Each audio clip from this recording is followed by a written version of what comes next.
بسم الله الرحمن الرحيم. النهارده هنعمل وصفة جميلة جدا كده، وصفة حلوة، شعبية مريحة رائعة. أنا بحبها وطعمها بتبقى رائع. الحاجات دي كلها كده هنستخدمها في الوصفة دي اهي. يلا بينا بقى، اروح انضف بقى واروق الحاجة دي وبعدين نيجي نبتدي في الوصفة. وجهزت كل حاجة، قطعت البطاطس ونضفت الفلفل وهرست الثوم والطماطم جهزتها، والبتنجان قطعته ورشته بالملح عشان ينزل ميته عشان ما يشربش زيت.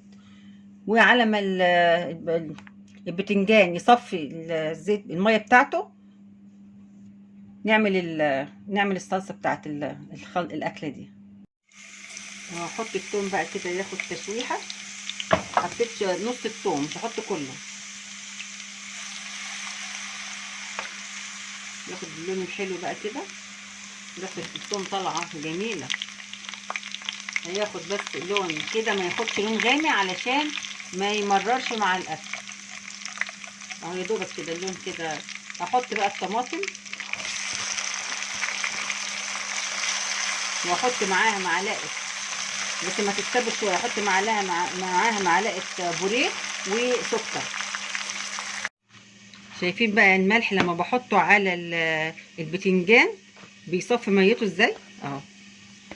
ده كده بيخليهاش تشرب زيت.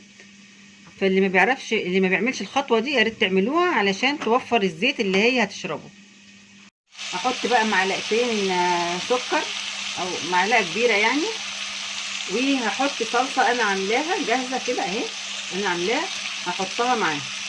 بعد ما الطماطم تتسبك بحط الصلصه اللي انا عاملاها لان هي متسبكه اصلا.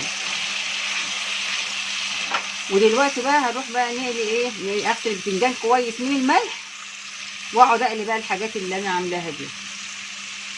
وانا حطيت البتنجان يتقلي اهو بعد ما غسلته كويس من الملح. دلوقتي بقى لازم نعرف قيمه البتنجان والفوائد بتاعته. البتنجان الاسود ده طبعا اللي احنا بنعمله دلوقتي ده بنقليه، بيحتوي على نسبه عاليه من الحديد والفيتامينات. بيعمل ايه الحديد ده بقى والفيتامينات؟ بيعملوا ايه؟ بيعملوا على تعزيز وقايه الجسم من فقر الدم، يعني ما يبقاش فيه والعياذ بالله انيميا ولا الحاجات دي كلها. والانيميا طبعا مش صحيه خالص، مضره جدا للجسم. وبعدين برضو البتنجان الاسود ده كمان بيعمل على تعزيز الجهاز المناعي والوقايه من الفيروسات. بيقينا من الفيروسات والعدوى. وكمان بيعمل على تقويه القلب حمايته بقى من ايه؟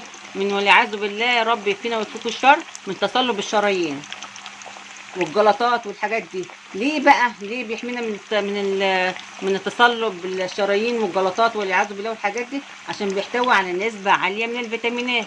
دي نبذة بسيطة كده عن البتنجان، عشان خاطر لما نيجي ناكله نبقى عارفين قيمة الحاجة اللي احنا بناكلها. ما نستقلش ان هو ده بقى حاجة رخيصة ومش لحوم ومش عارفة ايه. لا، القيمة الغذائية والفوائد مش في سعر الاكله، بقيمتها الغذائيه. شوف بقى قيمتها الغذائيه بتبقى عاليه ازاي وبنستفيد منها ايه. نسيب بقى البتنجان بقى كده يولع في نفسه على ما يحمر كده اجهز بقى حاجات تانية. مكان الزيت بقى اللي انا قلبت البتنجان وقلبت البطاطس والفلفل، هحط فيه شويه توم.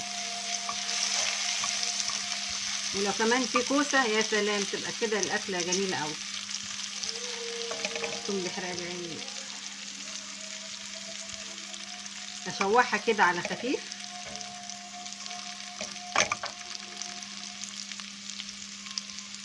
احط رشه كمون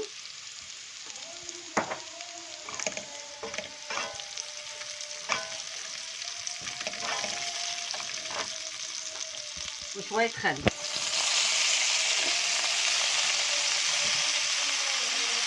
وبعد بقى ما قلينا البتنجان والفلفل، هنحط بقى كده التتبيله اللي احنا عملناها بالخل والثوم والكمون.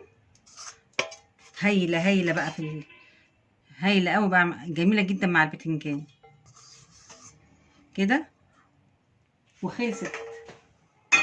وخلصت بقى الوصفه مع هنا البتنجان حطيت عليه الصلصه اللي احنا عملناها، اللي هي بالثوم بالتومه يعني، اللي احنا عملناها قبل الهيصه دي كلها. وحطيت عليها الفلفل، وحطيت عليها الكوسه، وحطيت عليها البتنجان. وطبعا هنقول بقى بقيت فوائد البتنجان، ان هو كمان بيحتوي على الياف غذائيه. نسيت اقول لكم الحته دي، بيحتوي على الياف غذائيه ومضادات الاكسده القويه، والبوتاسيوم وفيتامين ج ب 6، ده بيخفض مستوى الدهون والكوليسترول في الدم.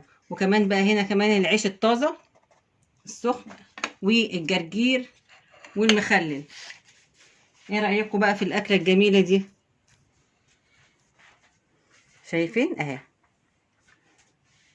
بتنجان بالكمون والخل والثوم